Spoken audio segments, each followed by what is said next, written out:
பாலாறு, பால் போன்ற ஆறு கர்நாடகாவில் தொடங்கி ஆந்திரா மூலமாக தமிழ்நாட்டில் வந்து தமிழ்நாட்டில் 229 கிலோமீட்டர் வந்து சதுரங்கப்பட்டத்தில் முடியுது பாலாறு. இந்த பாலாறு வந்து வாலாஜாபாத்ல ஒரு தடுப்பணை இருக்கு. அந்த தடுப்பணை வெள்ளகாரம் கட்டினது. அந்த தடுப்பணையில வடக்கு காவா மூலமாக அந்த பாலாறு காவேரிப்பாக்கம் ஆத்துக்கு தண்ணி போகுது. காவேரிப்பாக்கம் ஆத்து வடிஞ்சதுன்னா அதுக்கு கீழே வந்து வந்து வந்து வந்து அது செம்பரம்பாக்கத்து வருது.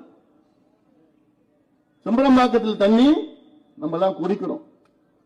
ஆக இதெல்லாம் நினைச்சு பாருங்க, எங்கெங்க என்னென்ன ஆறு எங்கெங்க வந்து நம்ம பயன்படுத்துறோம். காவிரி தண்ணியும் நம்ம குடிக்கிறோம், பாலாத்து தண்ணியும் நம்ம குடிக்கிறோம், கொசஸ்தலை ஆத்து தண்ணியும் நம்ம குடிக்கிறோம். கொசஸ்தலை ஆந்திராவில் தொடங்குது. ஆரணி ஆறு கொசஸ்தலை பூண்டியில வந்து கலந்து அங்க இருந்தது எண்ணூர் பகுதியில் போய் எங்க முடியுதுங்க.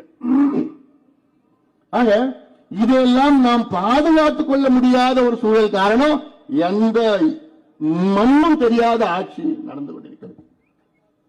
டீசெண்டா சொல்லிட்டேன். நிறைய ஸ்ட்ராங்கா சொல்லணும்னு ஆசை. ஏன்னா இந்த ஆதங்கம் இருக்கு, வலி இருக்குது மனசுல. தமிழக மக்கள் இதை புரிந்து கொள்ள வேண்டும். எங்களால எவ்வளவு சொல்யூஷன்ஸ் இருக்குது, எவ்வளவு தீர்வுகள் எங்க கிட்ட இருக்கிறது. ஆனால் அதிகாரம் இல்லையே. எதுவும் தெரியாதவர்களிடம் அதிகாரம் இருக்கிறது.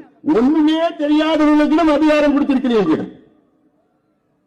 மீண்டும் இந்த தவறை தொடர்ந்து செய்து கொண்டிருக்கிறீர்கள். அதற்கு ஒரு தீர்வு வேண்டும், ஒரு மாற்றம் வேண்டும்.